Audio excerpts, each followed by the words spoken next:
What is going on, Vikings fans? Welcome to the Purple and Gold Bar Show. I am your host, Supreme Overlord, aka Mr. AI Man 3000, aka Mr. Purple and Gold Bars to you at your service.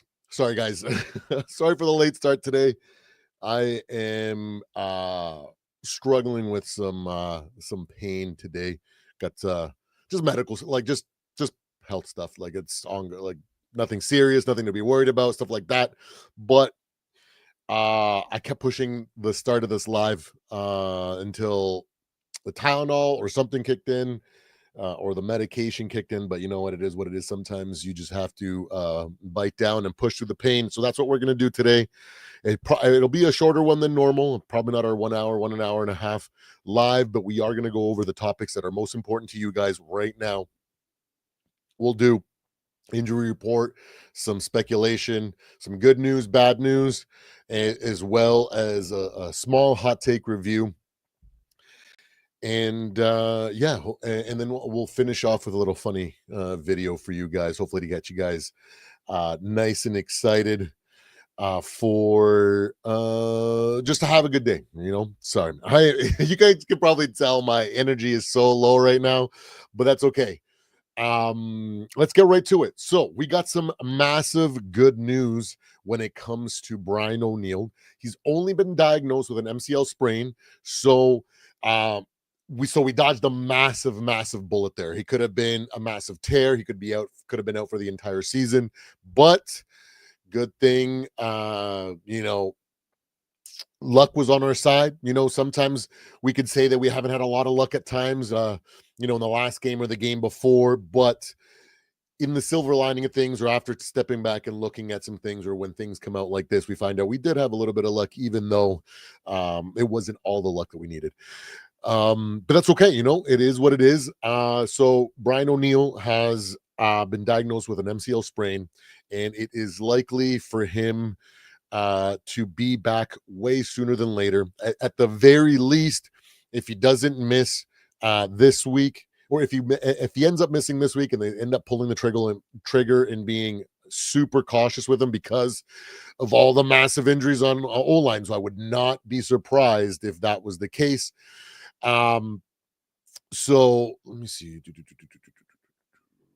No, that was a different article. But anyways, so we are looking, hopefully by week 7 after the bye, we have our O-line and as well as our guys like Cashman, Van Ginkel, all these guys making a return. Hopefully we get our full Avenger squad put together in order to make a nice second half of the season look as it should have been from the beginning.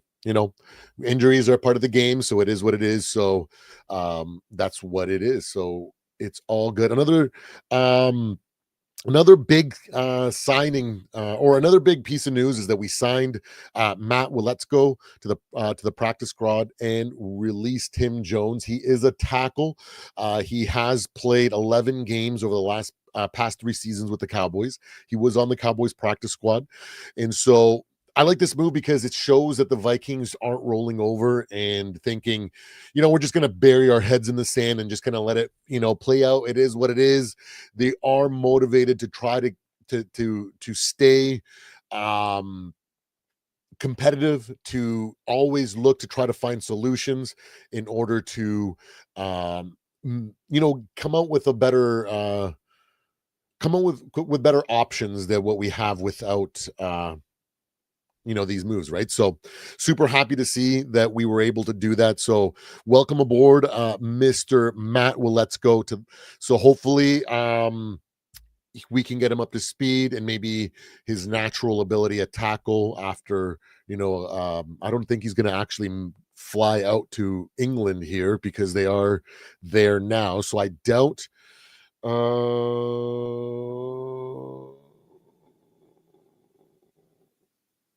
wait, offensive lineman who is Cole? Hold on a sec. Maybe he is there. Hold on, I didn't get a chance to read this, but it says offensive lineman Matt Willetsko, who is from Cold Spring and played high school football in Rocori before attending North Dakota, traveled overseas to meet the Vikings at their UK headquarters.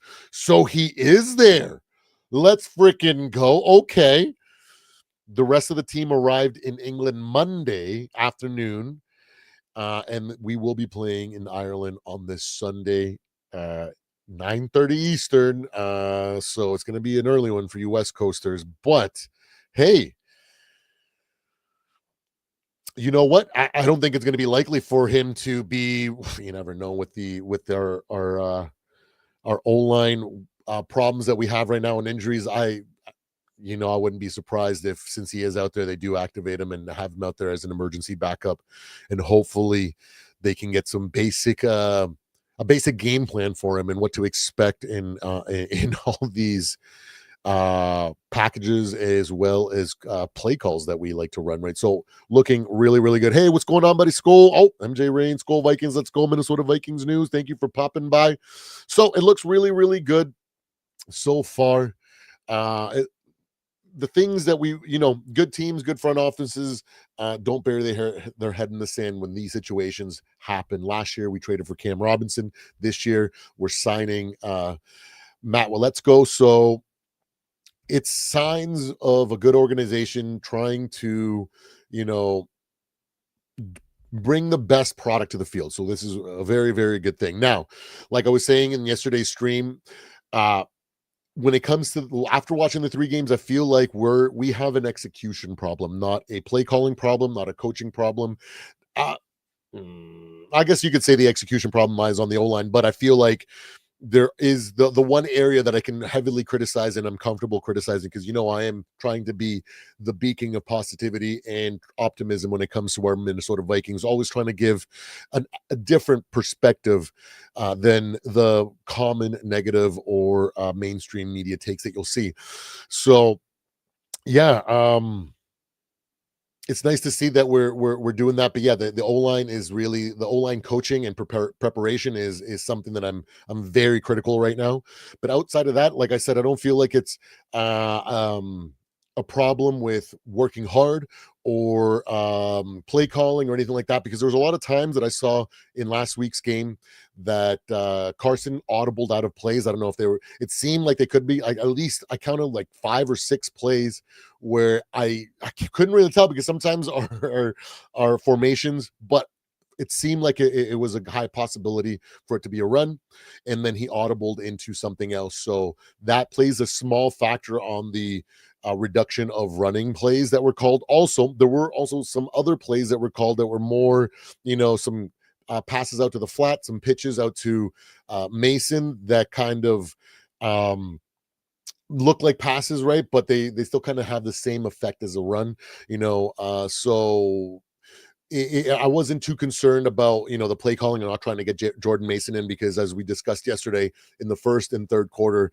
it was evident that KOC was trying to make it a point to include the running game, and then it just kind of the flow of the game and how it went out. That's what turned out for us to being forced to throw so many balls, right? So it is what it is. We move on. Like I said, I think it's more of an execution problem, because there was a lot of times where Carson took a sack and there was a wide open JJ, or he would roll out and throw the ball out of bounds because he didn't see someone, and then realizing on the opposite side of the field, had he just committed to that progression, he might have had a wide open play. So I think it's more of an execution problem that we're going through, and it is exactly as to be expected, because we are a team that one was poised to have a ton of growing pains. Like, two things that I anticipate going into the season. One, that the first half of the season was going to be extremely ugly, extremely frustrating,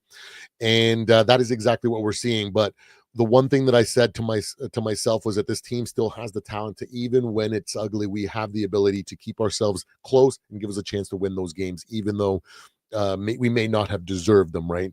And because we have a whole bunch of new guys trying to be acclimated onto the O line, Mr. Fries or Kelly, stuff like that, right? Bringing Donovan Jackson into the fold, there was going to be a little bit some loss of continuity and consistency when it came to our disciplined football, right? From year one of KOC, where we used to have a ton of penalties, we have definitely gotten better year after year, and last year was by far the best season for the number of penalties that we had. Now we have a spike in it, and it was I anticipated that because we had so much new. There wasn't going to be it would be a bad idea to assume that these guys were just going to come in here and everything was going to be perfect. And then on top of that, we got the injury bug, right? So when that comes into play, plus we have a whole bunch of backups, execution is going to be a problem. You can have the best play dialed up, but if the players can't execute that play, it does not matter, right?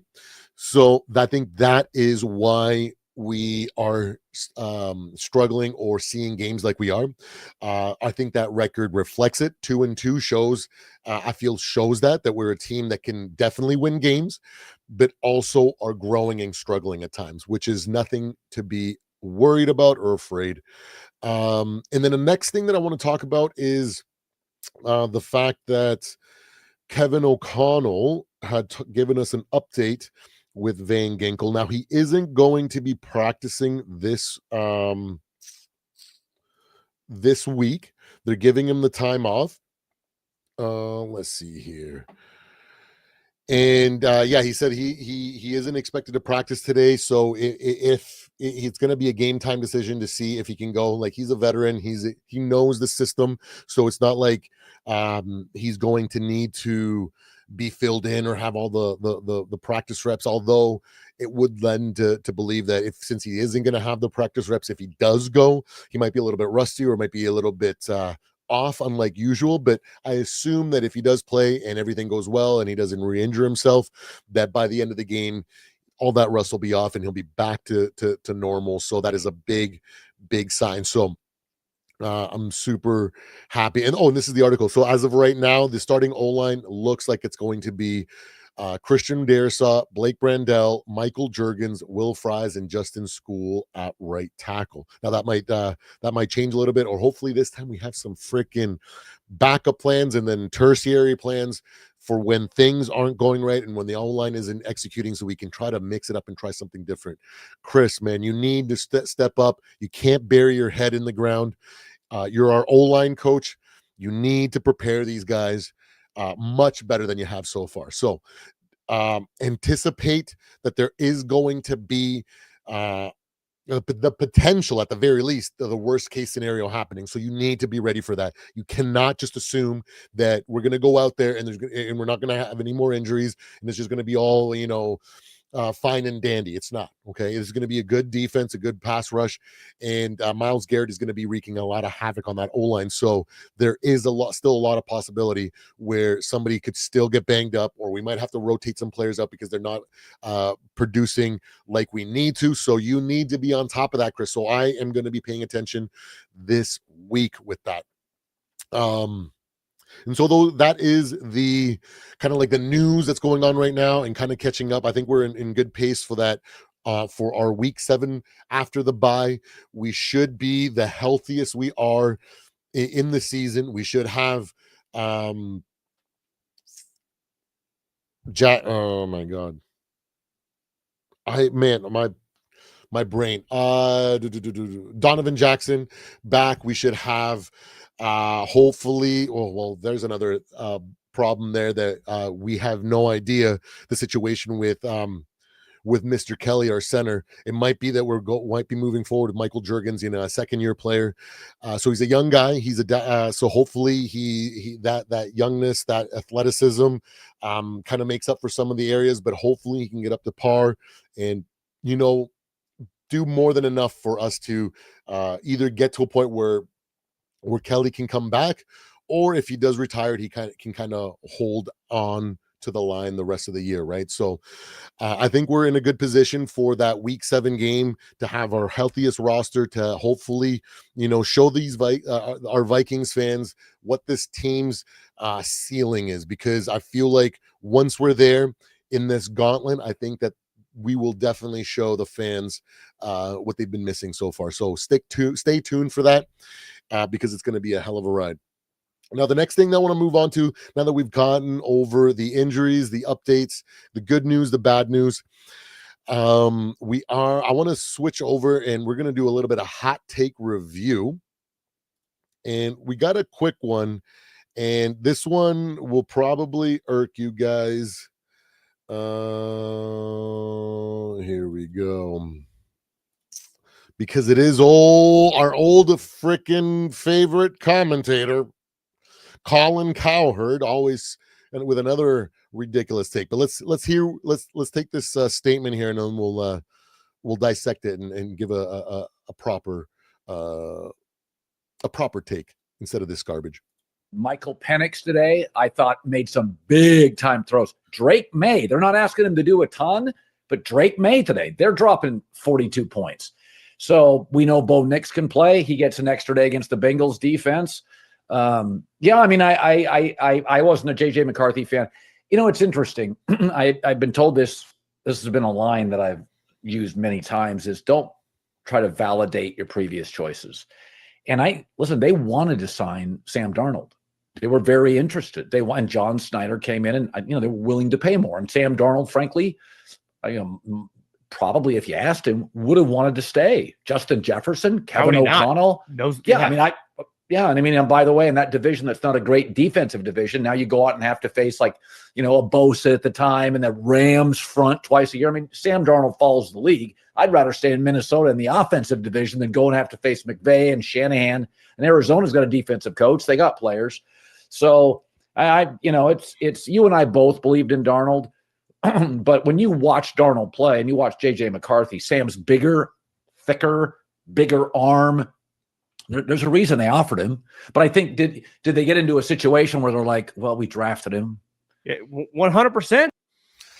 Oh my goodness. You know what? This is some of the dumbest train of logic that I've ever heard. You know what I mean? Because you got to first disregard the fact that the Vikings spent the better part of 4 years preparing this team to be able to draft a lottery pick quarterback. And it's laughable to say that they're missing Sam Darnold or anything like that, because they knew what the game plan was. They confirmed with us by not signing freaking Sam. And like I said before the season ended last year, like the only way I would have been happy if Sam Darnold stayed is if he took a team-friendly deal, in that 15, 18, whatever, something reasonable, to be the backup for JJ McCarthy and to know that he could be part of something and then transition in the following year once he's ready to be let go and just kind of let JJ kind of take the fold. Then he can kind of move on and, be part of 1 year of just the beginning of this era. But other than that, I didn't want Sam, because we've already wasted so much time to get there. And then we also some draft picks to move up to secure him. So I'm like, no, we need to let this go. We set up ourselves to get into this position. It's ridiculous to say. And to think that the Minnesota Vikings would be missing JJ McCarthy regardless of what the situation is. Maybe I might agree if we were 0-4 or after this week we're 0-5, then I might be like, Sam Darnold might. No. But at the very same, regardless, it's just laughable to me, because what you're really saying is, let's throw away everything that we've done, overpay a quarterback, and then go back to the same mistakes that we've been doing year after year. Do you guys not remember the freaking Sam Bradford eras, the Matt Castle era, the Teddy Bridgewater era, the Case Keenum era, where we were just constantly bringing in a veteran that was getting injured or just wouldn't work out, and it would have been repeating the exact same mistake that we've done after proving and after having all that patience to get to this.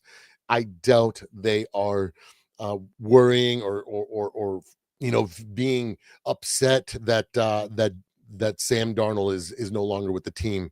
The only thing I bet you that they could even have some sort of worry or anything like that is just, man, I wish we would have been able to have JJ out there the entire season and just let him get the reps. I bet you that's more in line with what they're thinking than worrying about what Sam Darnold is doing. Because let's be real, I've watched every single one of the Seattle Seahawks games, and as good as and as much as I love Sam and as much as I enjoy him as a quarterback, he is one of my favorite quarterbacks now. when I watch them, it's literally just watching a carbon copy of us last year. We still see him making ridiculous mistakes, like we saw in week 1 where he fumbled away that game that they should have won. We've still seeing situations where he disappears, and then late in the game he has to, put together a final drive to kind of secure a game.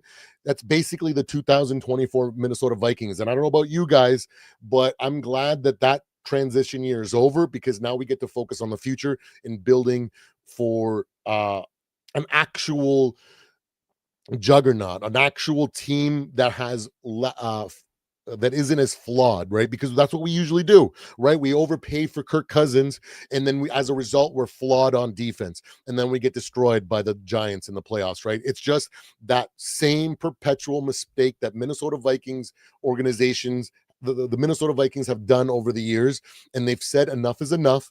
We hired Kwesi to make this become reality, and we're here now. So we're not gonna be we're not gonna freaking run away with our tails beneath our legs, or have any second guesses of all the hard work and everything that we've put ourselves to get here. So I think this is a laughable take by Colin Cowherd and what's his face over here, Dylan. What's going on, buddy? Thank you for joining me, guys, and hopefully don't forget to hit that like and subscribe. We are on our way to we're officially on the road to 500 subscribers. I'm hoping to get there by the end of the year.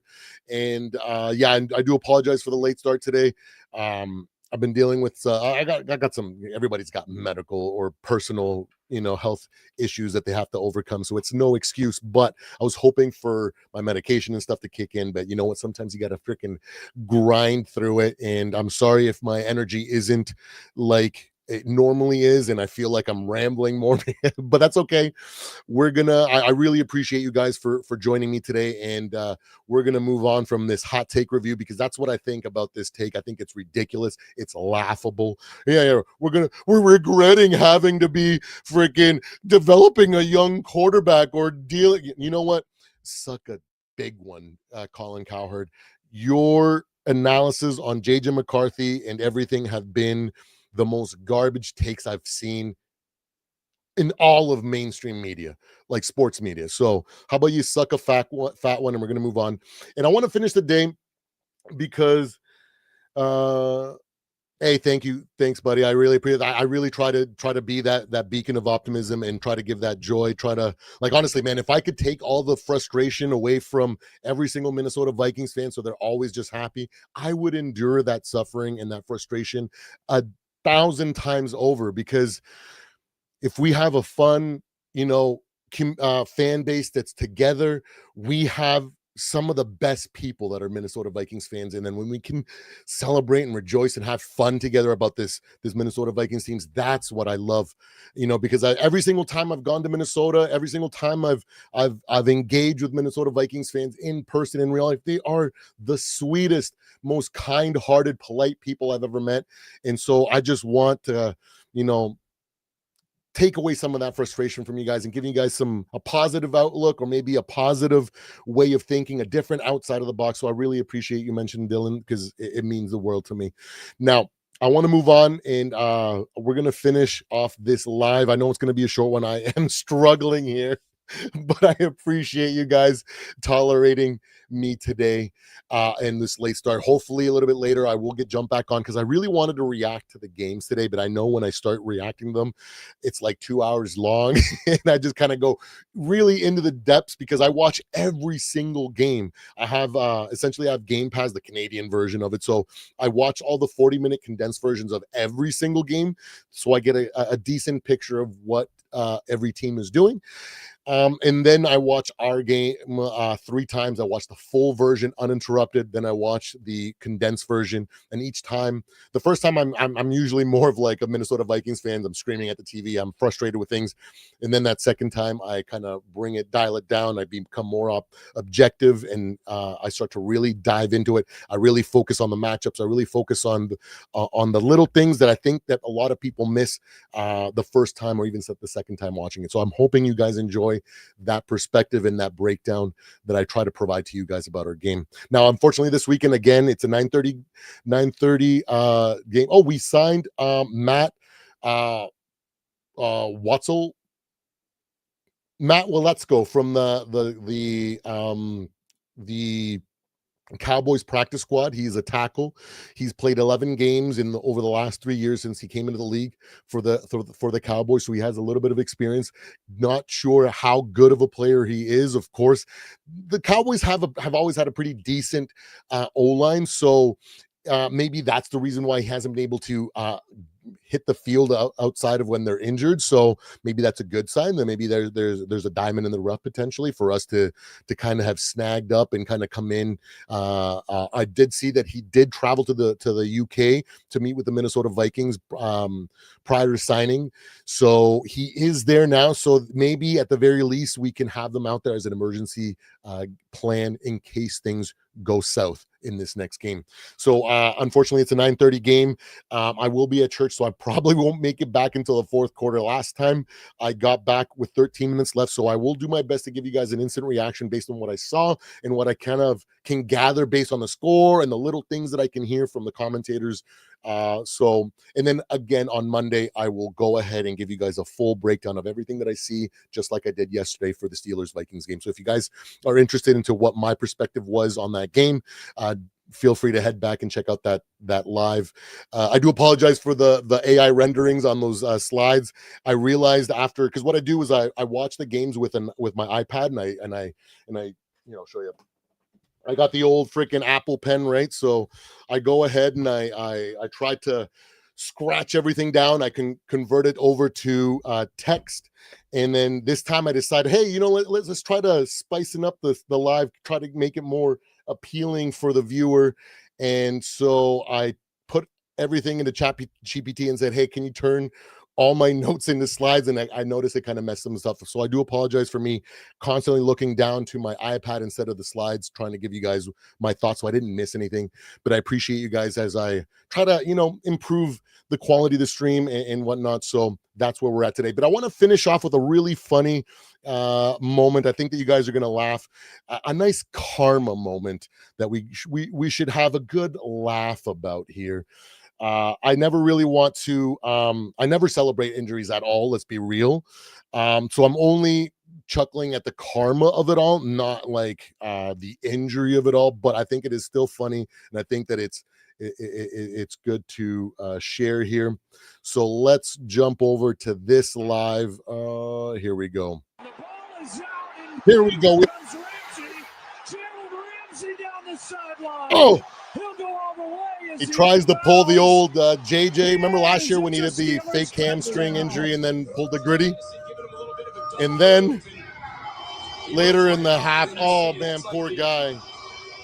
I hate seeing injuries. Even though it couldn't have happened to a nicer guy, I still hate seeing injuries. But I thought that would be funny. I saw this clip and I thought you guys would get a nice little chuckle at Jalen Ramsey's expense. So now, on top of the fact that he celebrated after that fumble recovery got overturned by a heads-up play. I don't know if that was he thought about that in the moment, but just the instinct of him just trying to get a hand on the ball and trying to recover the ball, him being out of bounds and us being able to retain that football, and then the celebration and the taunting and the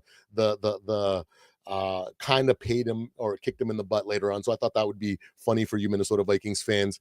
So yeah. Oh man, couldn't have happened to a nicer guy. And let's go back and let's put on, here we go here, just in case for you guys that are late joining here. So we got this guy coming in. He's a big boy. Somebody had posted, man, doesn't this guy look like Jared Allen? He does a little bit, but I think a lot of guys with that skin complexion and that beard color in a helmet a lot of them will probably look like Jared Allen. But I like what we got here. Like he said, he traveled to meet the Vikings at the UK headquarters. So he is there, so now it's all up to you, Mr. Chris Cooper, to build a game plan for him just in case he has to play in an emergency situation. So he is available or capable of giving us something on the field instead of being just thrown out there and just being like, just try your best, buddy, like you've been doing the last couple of weeks, in my opinion.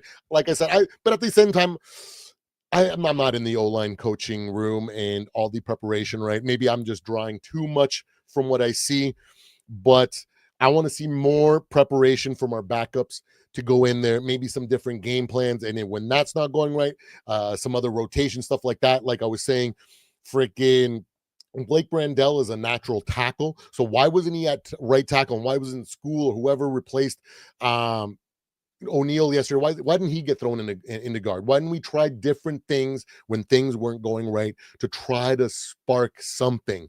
Right. And I think that is a offensive line coach's mistake. And that's really the only negative thing that I have for you guys. Maybe not negative, but just criticism in something that I'm focused on that I hope you guys are keeping an eye out. And again, I hope you guys really enjoyed the live today. I am on the road to 500 subscribers, so I'm hoping to get that by the end of the year, and the calendar year. And please don't forget to like and subscribe. I really appreciate you guys. I love every single one of you. I do not care what hot take you might have. If you're a Vikings fan, any other fan, I don't even care if you're a soccer fan coming in here to chirp us. I love you guys all. I only want the best of you. All the trash talking, the jokes are all in good fun. And I mean, no real disrespect. And I only want the best for you, except for your team winning against us. Of course, I wouldn't say I wouldn't want that, but I do only want good things for you and your team, except for when they're playing us. I don't want any injuries. And yeah, so hopefully you guys enjoyed this shorter live. I'm going to try to come back later on tonight. Hopefully my medication will kick in and I will be able to have I feel like my mind is so clouded right now. I can't think straight, and I so apologize. My energy doesn't feel right, but I couldn't, in good consciousness, not go live and talk to you guys, because you guys keep me going every single day, hoping that it makes a little bit of a difference. So thank you so much. I really appreciate you guys. Have a great and wonderful rest of your week. And you know what? Skol Vikings. We got this. It's another game. We got Gabriel being named the starter over in Cleveland, and we all know what B-Flow does to rookie quarterbacks. So hopefully it's a sign that we're going to have more than just an edge or a chance that other people are giving us. So thank you very much, guys. I hope you guys have a great one, and take care. Skol Vikings.